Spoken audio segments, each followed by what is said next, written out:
मैं मौजूद हूँ थानवी साहब की मस्जिद में, जो कि किसी तारुफ का मुताज नहीं है। थानवी साहब एक बहुत बड़ा नाम स्कॉलर भी हैं और यहाँ पे उनकी एक मस्जिद वाक़ है जहाँ पे एतिकाफ़ के लिए बहुत सारे मुतकिफ़ जो हैं वो बैठने के लिए आ चुके हैं।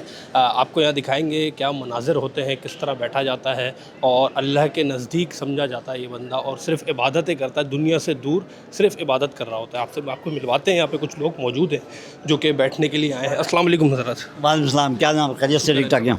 क्या नाम है सर आपका? मेरा नाम अब्दुल जब्बार रहेगा। अब्दुल जब्बार साहब, माशाल्लाह यहाँ पे आप इत्तिकाफ़ के लिए आए हैं, क्या क्या करेंगे, किस तरह अल्लाह को राज़ी करेंगे? हमारे यहाँ पर आने का मकसद ये है कि अल्लाह की खुशनुदी, उसकी रज़ा के लिए यहाँ हम बैठते हैं और हमें चाहिए कि हम सारा वक्त जो है अल्लाह ताला को याद करें, क्योंकि सिर्फ यही 10 दिन है पूरे 365 दिनों में, जिसमें 10 दिन के जो इत्तिकाफ़ का अमल होता है। अल्लाह ताला इसमें बहुत कुछ अता करता है और कितनी बड़ी चीज़ अता करता है कि उसके हम मैं और आप सोच नहीं सकते।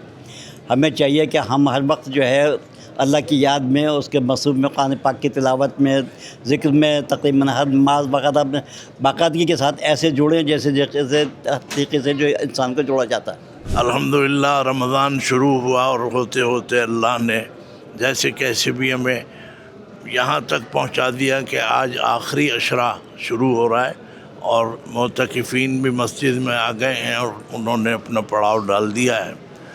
ये अशरा जो है आखिरी अशरा है और बहुत ही अहम है।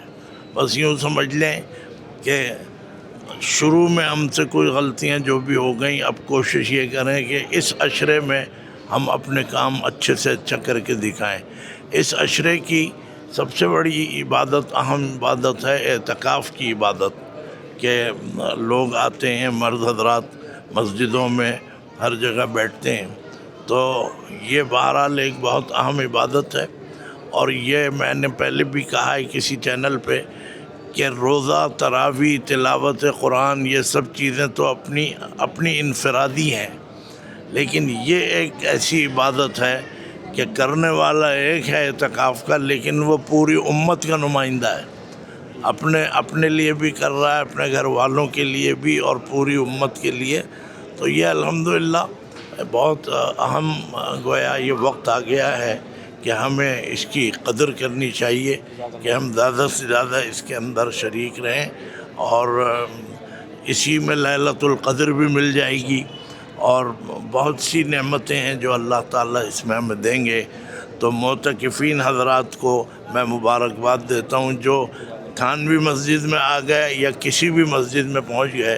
अल्लाह ताला सब के हक़ में मुबारक करे और हमारी सब की दुआओं को कबूल फरमाए। ये थे हज़रत जिन्होंने आपको बताया कि इस दिन इबादतें करी जाती हैं। और ये मेरी बैक साइड पे आप देख रहे होंगे जो खैमे लगे हुए हैं, इन खैमों में मुतकिफ़ को बाकायदा तौर पे रखा जाता है। यहाँ पे आके वो ख़ुद इस चीज़ का सारा इंतज़ामात करते हैं मुतकिफ़ जो होते हैं। और अगर मैं आपको अंदर की जानब दिखाऊँ तो अंदर पूरे भी इसी तरीके के खैमे जो हैं वो लगते हैं।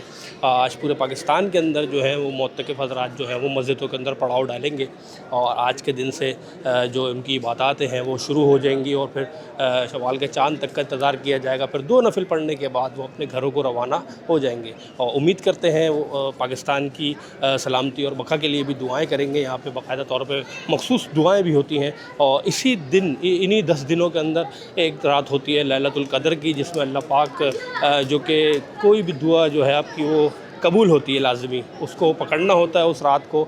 तो ये मुतकिफ़ हज़रात ही होते हैं जो कि इन 10 दिनों में सिर्फ़ इबादत करते हैं, तो उनको वो रात नसीब हो जाती है।